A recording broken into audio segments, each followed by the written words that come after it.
هذا أول طريق نهجه الأئمة عليهم السلام، من خلاله أرادوا ربط شيعتهم بالحسين، وهو المأتم. القضية الثانية هي السجود على تربة الحسين صلوات الله وسلامه عليه.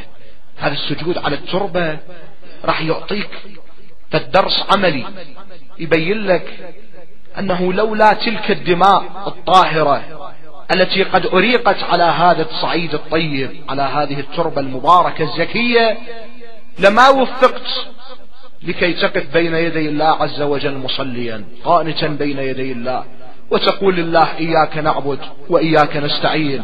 لولا تلك التربة ولولا ذلك الموقف الذي قد وقفه أبو الأحرار صلوات الله وسلامه عليه لما وفقت إلى هذا المعنى. سيد جعفر العلي يقول: فأصبح الدين منه يشتكي سقما وما إلى أحد غير الحسين شكا، وما رأينا عليلا لا علاج له إلا بنفس مداويه إذا هلك. يقول الدين كان عليل، كان مريض، يحتاج إلى من يداويه، ومداويه هو الحسين، لكن بأي دواء؟ دواؤه بدمه. يقول: ما سمعنا عليلا لا علاج له إلا بنفس مداويه إذا هلك. علاجه هو بدم مداويه، بشهادة مداويه. المهم أن هذا المعنى راح يتأثر أو راح يعلق بالذهن حينما يقف الإنسان بين يدي الله عز وجل مصليا وهو يسجد على تربة الحسين صلوات الله وسلامه عليه. وردت روايات وأخبار كثيرة أيضا في هذا المعنى، إن السجود على تربة جدي الحسين يحط من الذنوب العظام. إن من الذنوب ما لا يغفره الله إلا بالسجود على تربة جدي الحسين. وبنفس الوقت أيضا هذا الأمر قد لاقى حربا، وأيضا حيكت حول هذه القضية أقوال كثيرة وادعاءات بأن شيعة أهل البيت يغالون في أئمتهم بحيث هم يسجدون إلى قطعة هي من تراب قبر الحسين عليه السلام. هذا المعنى أبدا ما متحقق.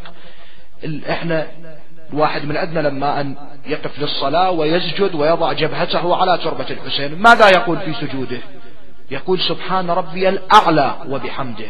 أكو واحد من عندنا يقول سبحان ربي التربة، أكو واحد يقول سبحان ربي الحسين، كلنا نقول سبحان ربي الأعلى وبحمده. نسجد لله عز وجل على تربة الحسين صلوات الله وسلامه عليه. والأمر الأهم أن ماكو فقيه من فقهائنا يقول بوجوب السجود على تربة الحسين. أنت اسجد لكن وفق الموازين الشرعية، وفق الضوابط الشرعية على الأرض، وما أنبتت مما لا يؤكل ولا يلبس. لكن بنفس الوقت يستحب لك أن تسجد على تربة الحسين صلوات الله وسلامه عليه، ويترتب على سجودك على تربته آثار وثواب عظيم ذكرته الروايات التي قد وردت عنهم صلوات الله وسلامه عليهم. هذا الطريق الثاني الذي قد ندب إليه